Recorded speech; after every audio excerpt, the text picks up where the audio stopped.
मित्रांनो, समाजवादी पार्टीचे खासदार रामजी सुमन यांनी एक वादग्रस्त वक्तव्य राज्यसभेमध्ये केल्याच्या नंतर देशभरामध्ये मोठा गदारोळ झाला।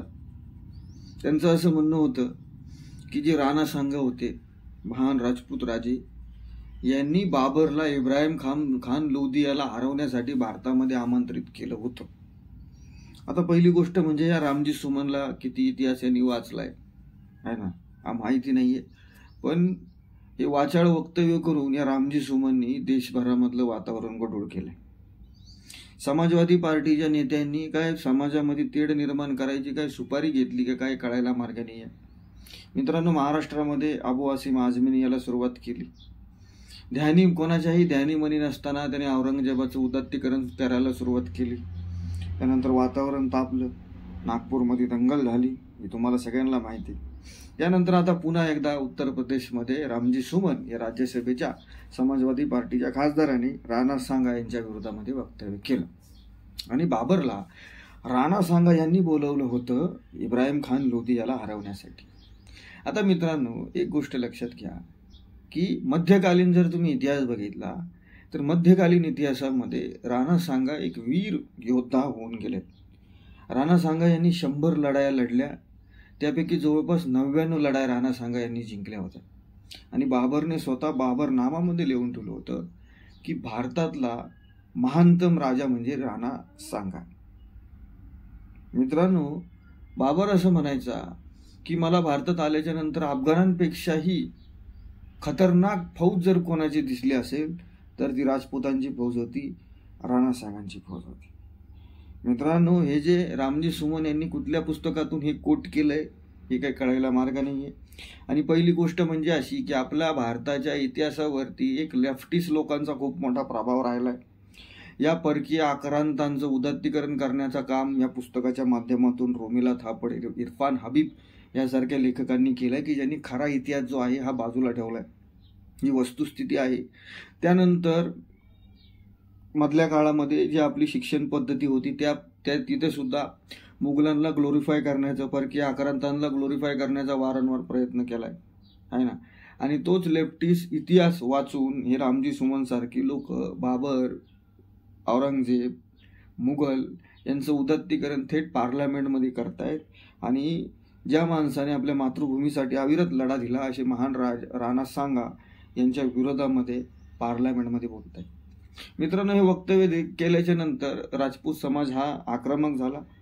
राजपूत समाजाने दिल्लीमध्ये असणारे हे राज्यसभेचे महोदय खासदार होते यांचं घर फोडलं, टीव्हीवरती डिबेट सुरू झाली आहे ना, देशभरामध्ये आंदोलनं सुरू झाली। यामध्ये या समाजवादी पार्टीच्या लोकांना या परकीय आक्रांतांचा एवढा पुळका काय आहे हा काय कळायला मार्ग नाहीये।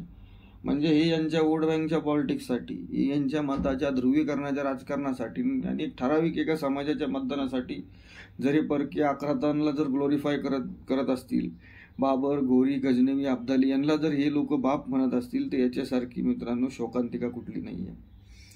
भारताचा 5000 वर्षापूर्वीचा महान इतिहास किंवा आपले जे पराक्रमी वीर योद्धा होऊन गेले, मग त्यामध्ये पृथ्वीराज चव्हाण असतील, महाराणा सांगा असतील, त्याचबरोबर खाली विजयनगरमध्ये कृष्णदेव राय असतील, चोल साम्राज्य असेल, यादवकालीन साम्राज्य असेल, त्यानंतर 16व्या शतकातला महाराष्ट्राचा त्या दीप्यमान इतिहास म्हणजे छत्रपती शिवाजी महाराज, छत्रपती शंभूराजांचा किंवा त्यानंतरचा मराठ्यांचा जो इतिहास असेल, हा इतिहास जाणीवपूर्वक लपवण्याचं काम या लेफ्टिस्ट आणि लिब्रांडो गँगनी केलं। आणि त्यांचीच पिलावळ आज सुद्धा पार्लमेंटपासून तर रस्त्यापर्यंत या मुघलांना आणि या परकीय आक्रांतांना ग्लोरिफाय करण्याचं, त्यांचं उदात्तीकरण करण्याचं काम करते।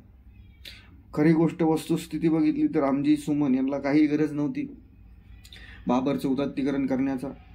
इकडे महाराष्ट्रात सुद्धा अबू आसिम आझमीला माहीत होतं की आपण जर औरंगजेबाचं नाव घेतलं, औरंगजेबाला जर आपण बाप बनवला तर याचे लोक नाराज होऊ शकतात, त्याच्या प्रतिक्रिया तिखट उमटतील, हे अबू आझमीला माहीत होतं। आणि तरी सुद्धा त्यांनी मुद्दामून औरंगजेबाला एक महान शासक म्हणून तो महाराष्ट्र विधिमंडळाच्या बाहेर पत्रकारांबरोबर बाईट देताना मांडला होता। आणि आता दिल्लीला सुद्धा जे रामजी सुमन यांनी जे वक्तव्य केलंय, रामजी सुमन यांना सुद्धा माहीत होतं की राणा सांगा यांच्याबद्दल राजपूत समाजाच्या मनामध्ये किती मोठं स्थान आहे। राणा सांगा हे त्यांचं कर्तृत्व किती मोठं आहे हे सर्व माहीत असताना आणि आपण जर असं वक्तव्य केलं तर याचे काय परिणाम होतील या दोन्ही नेत्यांना माहीत होतं. कारण हे काही बारीक नाही आहे, म्हणजे हे काही अडाणी नाही आहेत, हे राजकारण करतात, त्यांना माहीत असतं क्रिया आपण केल्यानंतर त्याला प्रतिक्रिया कशी येणार आहे. यामध्ये खूप मोठी शंका उपस्थित होती की समाजवादी पार्टीला नेमकं करायचं काय आहे. उत्तर प्रदेशमध्ये 27ला निवडणूक आहे ना. या निवडणुकीच्या आधी काय आपलं पोलरायझेशनचं राजकारण किंवा आपल्या पोळ्या भाजून घेण्यासाठी समाजवादी पार्टीचे लोक वारंवार अशा पद्धतीच्या बोलणं करतायत का. आणि हे नेते बोलत असताना ठीक आहे वैयक्तिक मत असतं, पण एक पार्टी म्हणून समाजवादी पार्टी या लोकांवरती ना कारवाई करत नाही, यांना समज देत. उलट समाजवादी पार्टीचे जे अध्यक्ष आहेत अखिलेश यादव हे यांच्यावरती प्रतिक्रिया द्यायला तयार नाही आहेत. समाजवादी पार्टीचे प्रवक्ते टीव्हीवरती येऊन अबू आसिम आझमी, रामजी सुमन यांच्यासारख्या लोकांना हे डिफेंड करतायत.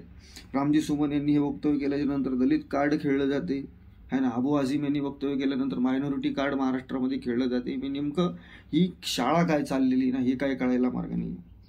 मोठी जर बघितलं तर आता तर असंच वाटतंय की 2027ला ज्या उत्तर प्रदेशमध्ये निवडणुका होणार आहे या निवडणुकीमध्ये आपल्याला याचा फायदा व्हावा. समाजवादी पार्टीला जे मुस्लिम वोटर आहे यांनी समाजवादी पार्टीला जे एक शिक्की मतदान करावं की जेणेकरून आपल्याला विधानसभेच्या निवडणुकीमध्ये फायदा होईल.